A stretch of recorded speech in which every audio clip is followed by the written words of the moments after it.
Good morning, happy Tuesday, and welcome to Uncensored Conservatism. This is episode number 34. Today I'm going to talk about some things with Muslims. Now, this is not an attack on Islam. Don't want to be accused of Islamophobia. Just going to be relaying some facts, but, indisputable facts. So it's not an attack. You won't see a depiction of Muhammad.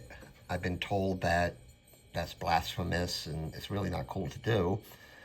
So none of that. And although I've also been told that displaying a crucifix in a jar of human urine isn't blasphemous, and it's art.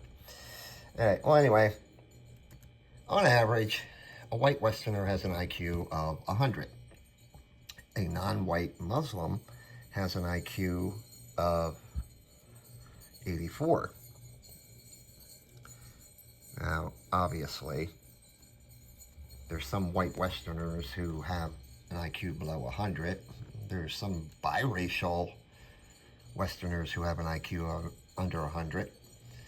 And there's some Hispanic Westerners who have an IQ somewhere under 100.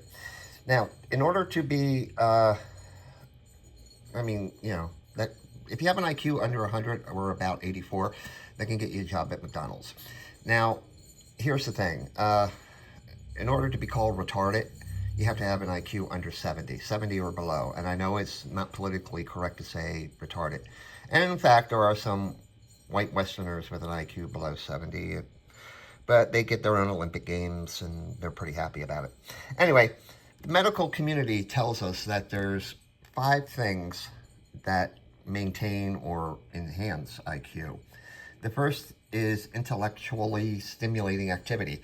Now, that could be learning a new job, not a new job, but a new language, or learning an instrument, reading, and even some video games, they say. Physical exercise, number 2, and Muslims are okay there because they play soccer. Mentally challenging careers, genetics, that's very important, and we're going to talk about that mainly, and a healthy lifestyle, which is also, that involves nutrition and sleep and so on and so forth. Now, coincidentally or not, there's also 5 pillars of Islam. Shahada, which is a declaration of faith, which I assume is like all that Allah is great stuff. Salah, prayer. Zakat, charity or almsgiving. Psalm, which is fasting. And Hajj, which is pilgrimage. Now, I'm not going to include jihad because I think that's included under Declaration of Faith. But anyway, moving right along. Now, Muslims have to pray 5 times a day facing Mecca. Okay, if I originally thought it was facing east, but that's true if you're in North America. If you're in Antarctica, you got to face north. Now, I was going to call up a friend and say, what if you're to the east of Mecca? Do you still have to face east? I'm glad I didn't make that phone call because, it'd be kind of stupid if you're facing east and you're east of Mecca. Then you'd have to go all the way around the world to get back to Mecca. But no, they would be facing west. So that's pretty good. But anyway, I don't know how long these prayers last. Let's just say 15 minutes. So 5 times a day, that's an hour and 15 minutes, not engaged in intellectually stimulating activity. And they could be like reading a book or something. Even the Quran, which it has a strange alphabet and you have to read it backwards instead of forwards, which is, I understand, kind of hard. Now, burying somebody's head in the sand and stoning them to death is not intellectually stimulating, nor is coming up with the latest IED to blow up in the Middle East. Now, the third pillar is zakat, or almsgiving, or charity. It's supposed to be 2.5% or 1/40th of your wealth. I don't know where they came up with that formulation. I guess Allah told Muhammad or something. But I got a question. What if you're poor? Do you still have to give? That money could go to food or clothing, shelter, better looking baseball hat for that kid. I don't know, the one there in the background looks kind of weird. But anyway, speaking of food, that brings me to nutrition and fasting. Now, they do this during Ramadan. I think it's 28 days, every 11 months, based on the Lunar New Year. You don't eat between sunrise and sunset. You can afterwards or beforehand. This basically inverts the day, which messes up your sleep rhythms, which is kind of important toward IQ.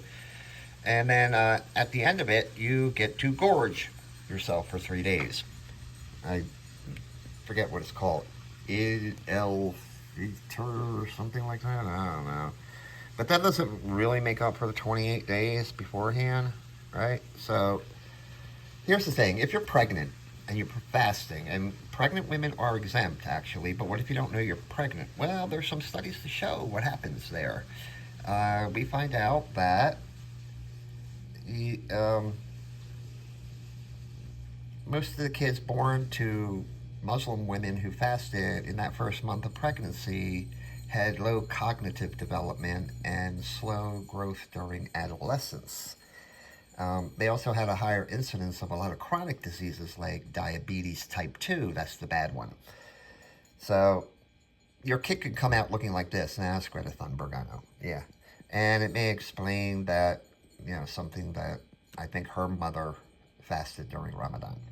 Anyway, as I said, genetics plays a very important role in IQ. I mean, inbreeding can produce something like this. Yeah, that's the kid from Deliverance, but, he's inbred, okay? So I dare you to Google Islam and inbreeding. Just do it. You'll be surprised with what you get. One researcher says that, for instance, in Saudi Arabia, he could find, he described it as a genetics laboratory. He found 10 families with genetic abnormalities, whereas in a Western country he would have to search through more than 10,000 married couples in order to find a genetic abnormality.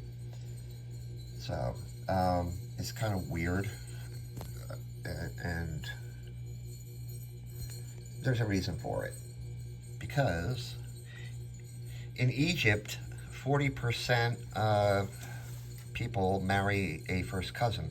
In Jordan, it's 32%. Now, in the more tribal countries like Syria, Yemen, Iraq, and even Saudi Arabia, the incidence of cousin marriage is probably even higher than 32% reported, or the 40% reported in Egypt. So, yeah, kind of weird. I mean, even in Great Britain, with their large Pakistani population, 55% of them are married to a first cousin. So you have to ask, They also, the BBC also found that 700 kids a year are born to parents of these married couples. So, I mean, they should be lucky it's only 700. But still, in all, that places a big strain on their healthcare system. And even if they come out looking normal, there's cognitive declines. So that places a stress on their educational system also. So why is this? What's with the cousin marriage? Well, if you read here, there's a lot of prohibitions for marriage. You can't marry your mother, your daughter, your sister, your mother's sisters, that's an aunt, uncle. But you can't marry a cousin. Any cousin. First cousin, second cousin, fifth cousin, it doesn't matter. You can marry a cousin. That's what it is. It's the Quran, stupid. That's what it tells you. Now, inbreeding is brushed aside by Muslims themselves, and if you're a white Westerner, you're going to be accused of Islamophobia. Now, Islamophobia implies a fear of Islam, but, I don't have a fear of Islam. I do have a fear of Islamic terrorists flying airplanes into buildings. Now, it's been reported that childhood trauma can decrease your IQ by 6 points. So this is Rotherham, England. Pretty little town, right? So we're going to take a look at some statistics out of this town because they were in the news. Over the years, there have been 60 arrests, 52 of them being Muslim. They've achieved a cumulative 706 years in jail, 227 identified victims, some of them as young as 11 years old, although they really think the real number of victims is somewhere above 1,000, which is kind of sad. Most of the victims were young British girls, white British girls, so, well, at least they weren't inbreeding.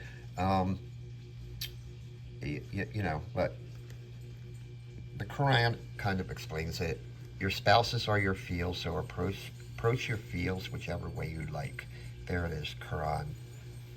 Chapter 2, verse 223.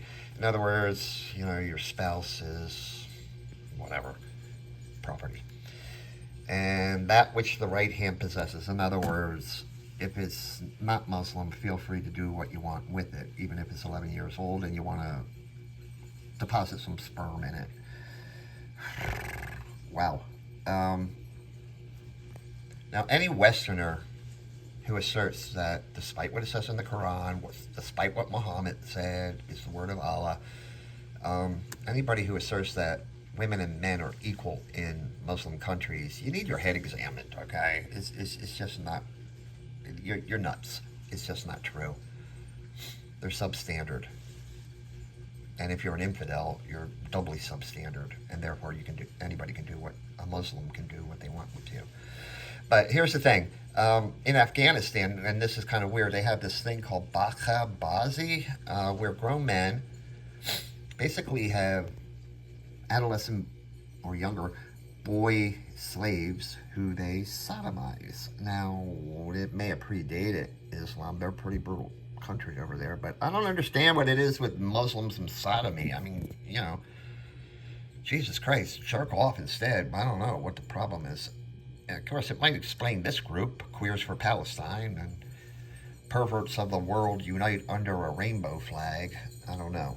They're going to have to include that. They're going to have to put a triangle on the side there, and maybe put some black in the rainbow flag.